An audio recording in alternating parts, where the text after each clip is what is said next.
everyone, and welcome to Developer Tea. My name is Jonathan Cottrell, and my goal on this show is to help driven developers like you find clarity, perspective, and purpose in their careers. Today, I've been thinking a lot about forcing functions.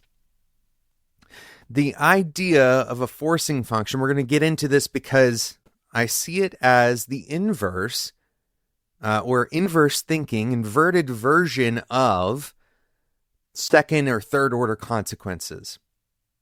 All right, so let's talk about second or third order consequences, and then we'll talk about forcing functions on the back half. If you are a good manager, then you probably often, whether you're explicitly calling it this or not, you're probably often thinking about the downstream consequences of an action. The thing that happens after the first thing that happens. That's the second thing, by the way. The second order consequence. The third order consequence. All right, some basic things. Let's think about some basic examples of a second or third order consequence. A second order consequence of testing your code or tracking code coverage may be that people begin to add tests for code that aren't actually testing anything, but increase the code coverage metric. Right? This is very common. Whenever you hear somebody setting a target for test coverage, there's probably a good manager in the room who says, not necessarily. All right? Just because we have high code coverage is not necessarily a good thing. It's not really a bad thing per se, but it could encourage bad behavior because of the second order consequences. Right? Third order consequences beyond that second layer. What's a third order consequence? Well, maybe people begin to have less appreciation for what a good test looks like. Or maybe we start having incidents even though we have good test coverage, and now we get disillusioned with the idea of tests in the first place. They're not helping us, right? We're still having incidents despite our high test coverage. Right? So these are second, third order consequences. Some positive second or third order consequences might be giving somebody ownership, maybe your first action. Your second order consequence may be that some of the ambiguous things that previously you as a manager, you were having to kind of over-define, right? Maybe you're a tech lead, right? Giving someone ownership over something, giving them autonomy, the things that you were having to go and create a bunch of specifications around. You were having to go and add a ton of detail to your Jira tickets, right? That there's nothing necessarily wrong with adding the detail to your tickets, but by giving somebody else ownership, the responsibility of adding that information, that extra detail, now is no longer all centralized up at one person. The people who have the autonomy and the ownership are likely going to go and invest time filling those details out more completely on their own. Right? The delegation happens, right? So this is a second order consequence, right? So your first action was delegating by providing autonomy, by providing responsibility and ownership to someone, right?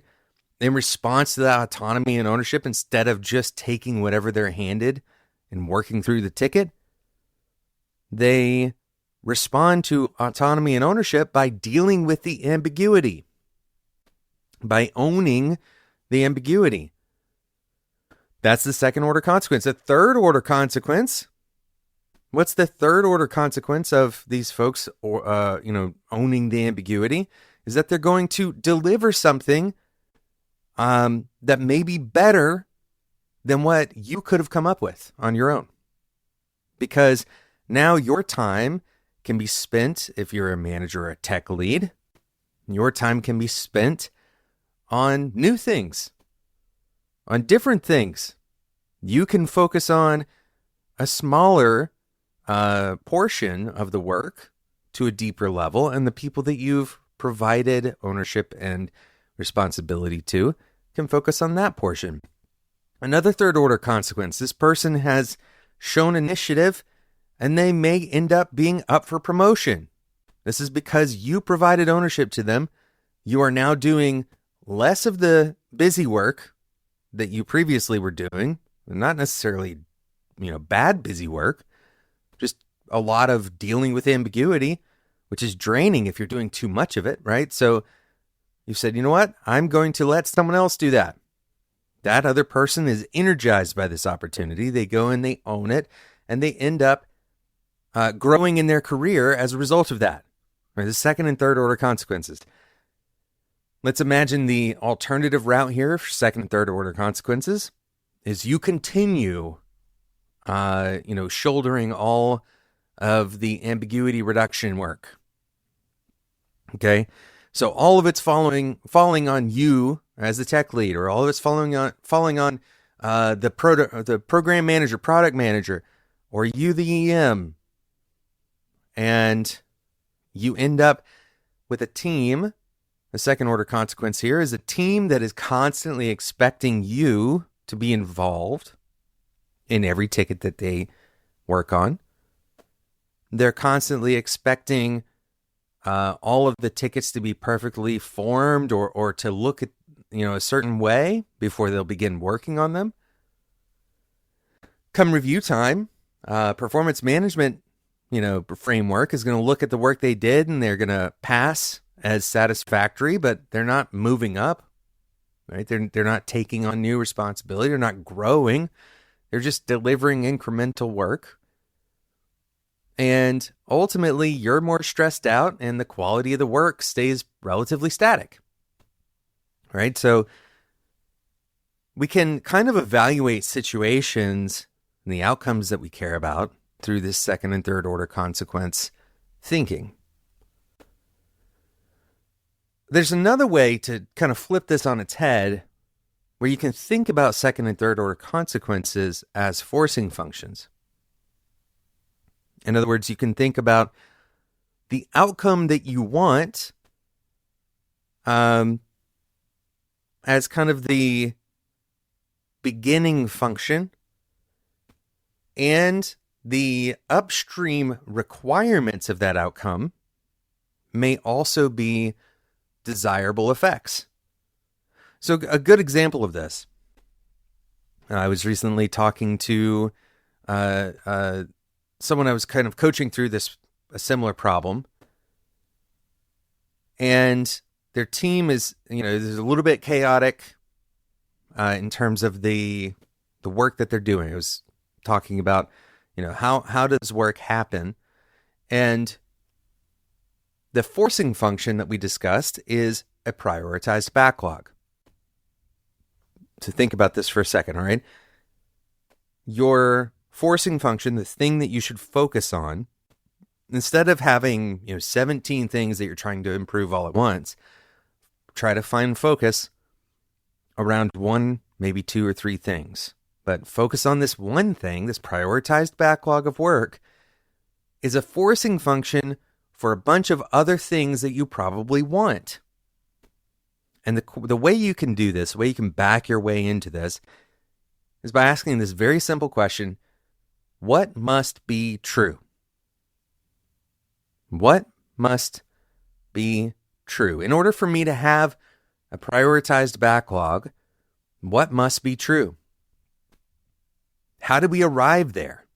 Right? This is kind of a pre-mortem type exercise, except in the kind of a more positive direction, more of a specific outcome kind of direction, a pre-celebration exercise, so to speak. We have a prioritized backlog. What else must be true? Well, we must have had a conversation. We must have had some discussion about the items that are in the backlog. We must have been able to say no to one thing in order to say yes to another thing.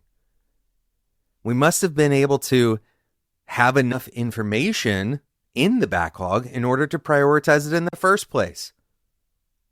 We must have somebody who is knowledgeable enough to sort through and assign some priority. All right. So once you've kind of labeled this thing a prioritized backlog, it now also works for second and third order consequences. So you say, this is our prioritized backlog. We're going to work on this. Now let's imagine that you move forward, you start working on this prioritized backlog, and then someone comes to the table and says, wait a second, that actually isn't the priority. As it turns out, this is good feedback, because now you have better information to carry into the prioritization process. Now you have more clarity about the work, and that second order consequence just reinforces that having your prioritized backlog, in this case, was a good forcing function. Right? You're forcing some kind of upstream, and you're forcing a downstream conversation. So this is the idea of a forcing function is, think about both what must be true in order to arrive there, right? This very often a good example of this in an organization, a good example meaning an effective example. It's not always necessarily good effects, but an effective version of this is some kind of presentation, right? This is very common in organizations to have something like an all hands or a demo, some juncture where you are kind of standing up against a crowd, whether that's in a remote environment or not, doesn't really matter. You're standing up, you're recording a video, you're doing something to show the work that you've done. This is a great forcing function. In order for that to be successful, what must be true? You must have worked on that thing, right? If you haven't, then you can expect for that person to feel fairly uncomfortable, and people want to avoid uncomfortable feelings, as it turns out. So, demos and all hands presentations and discussions like this are good forcing functions for other behaviors that we may care about. All right. For ourselves, by the way, this is not just a class on how a manager can get things out of their team. That's not what we're really focused on here. Instead, you can do this for yourself. You can make these commitments, for example, that hold you to a certain timeline for action. Right? This is basically accountability to some degree. Okay. Other upstream, or rather, other good forcing functions that create upstream, pressure, counter pressure, maybe things like sprint planning. Sprint planning, very simple idea. Same concept as a prioritized backlog. What must be true in order for us to be ready for sprint planning? We have to have an idea of what the priority is. We have to have an idea of what our capacity for the next 2 weeks is. So if I'm coming into sprint planning and I'm responsible for walking away with a plan, then I need to have a pretty clear idea of what our capacity is. I need to have an idea of what we're working on. What are the priorities, right? It's a very similar kind of forcing function. There are a lot of forcing functions that we ignore every day. Most of them are social. Most of them are potentially financial.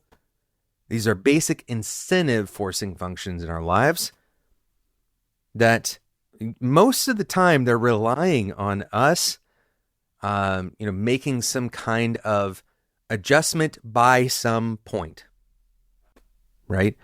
Accomplishing some kind of action by some point. And so they tend to work as good commitment devices, forcing functions too.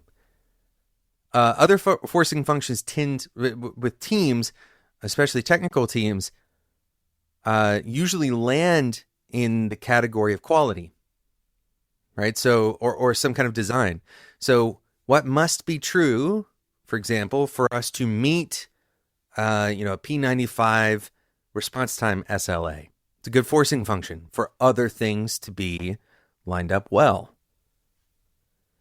What must be true in order for us to use a particular framework, right? Or use a particular kind of technology. This is a really big one for hiring, is your technology choice, right? Your choice of stack. If I wanted to, for example, select for people who have a lot of enterprise experience, let's say, then I may choose a tech stack that has more alignment to enterprise tech stacks. Java, for example, might land in that bucket, right? If I wanted to select for people who could easily transfer between front end and back end, I might opt for something more like TypeScript, right? I want to, work with people who, I don't know, have some kind of experience with functional programming. Well, I would choose a functional language. Somebody who has, experience, with legacy systems, then I might use a legacy tech stack. You get the idea, right? These are forcing functions because they create some back pressure selection. If you were to go with something like Python or TypeScript, there's a very large community that selects against. But if you sub-select the community based on certain specific tools, like certain libraries, for example, right? Some libraries are more popular than others. Some things are more cutting edge. You may choose to work with someone who has worked in event-oriented systems, right? What is that a forcing function for? I'm not going to actually answer all of these because you can fill in the blank. There may be multiple things that you're essentially forcing as a result of that. Another good example of a forcing function, and some of these are accidental, so this is the reason I'm doing this episode in the first place, is so you can choose your forcing functions and also be aware of the ones that you are accidentally opting into, okay? One good forcing function would be something like a remote policy or something dealing with your workplace restrictions, okay? So, for example, if you had a workplace restriction that required that somebody work and be available on at night, let's say, I don't know, this is an arbitrary policy, okay? Well, in that case, you may be creating a forcing function for people who don't have other commitments. What does that mean? Well, there may be a large group of people who don't have other commitments, but this may end up being an accidental kind of backwards discrimination against people who are relatively involved in their communities. Maybe they volunteer. Well, those people would not fit well inside of this forcing function. Maybe they have a family. Those people won't fit well inside of this forcing function. If they're active in their community, maybe they're social, maybe they play sports, intramural sports. Whatever the reason is, when you create a subselection, you should consider, what am I accidentally forcing this group to look like? What am I accidentally forcing the actions, both upstream and downstream, to look like? And then on the flip side, you can use this as a tool. You can use it as a tool and try to understand or try to draw out what is the one indicator, the one downstream indicator that kind of gives me a lot of the things that I care about upstream from that, right? In our previous example, that was the prioritized backlog. In order to have a prioritized backlog, you have to have a lot of other things right. A good example of this is also hiring, recruiting. In order to recruit well, and to have good signals on recruiting for other people to want to join your company, you have to have a lot of other things right, especially in a sustained manner, right? You have to have some level of success in your company.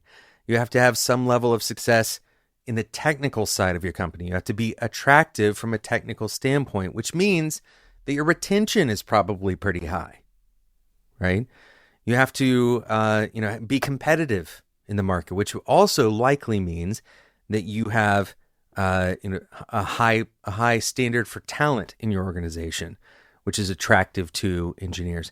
So a lot of things have to be right for recruiting to be working well. And if it's not, if recruiting is not working well in your company, there's a good chance that there is something that's causing that isn't necessarily directly connected to recruiting. There's some other improvement that you could be making with the measure of success being recruiting. You can't recruit well because you're not paying good salaries. You're not paying good salaries because either your company is not doing as well as it could be, or your understanding of the bar is too low, right? And so you're trying to attract. You may say that you want higher talent, but you're not willing to pay for it, and therefore the talent that you're attracting is lower talent, and so your recruitment is failing. So there's a lot of things that you would need to get right in order to succeed in recruiting. So this is a good forcing function. It's a good forcing function. There are possibly hundreds of these forcing functions that you could figure out for your team, for your individual engineers, and for yourself. The thing I want you to think about as you leave this episode, the one thing I want you to take away is, how do you think about forcing functions and downstream effects of your actions, second order, third order actions, and tie that together so that you are both able to be a little bit more mindful and predictive about the things that may happen in the future based on today's actions, right? And then you set goals that imply, rather than dictating, your goals are implying things that must be true. Is a much smarter way of controlling your inputs, is by defining a downstream state that you want to arrive at. How you arrive there may actually not matter all that much, right? The forcing function that you're creating, this downstream effect that you're trying to achieve, the actual how may actually not matter all that much at all. But your forcing function very likely is implying some kind of improvement that you do care about. Thank you so much for listening to today's episode of Developer Tea. I hope you enjoyed this discussion about forcing functions. It's about first, second, third order effects. Hopefully you will be thinking about your own functions that you've seen. And more importantly, as you go through your career, as you go through just this next week, try to be mindful when you are encountering these forcing functions. Try to be mindful of, when you're making especially impactful decisions, what the second and third order effects may be. Thanks so much for listening. Until next time, enjoy your tea.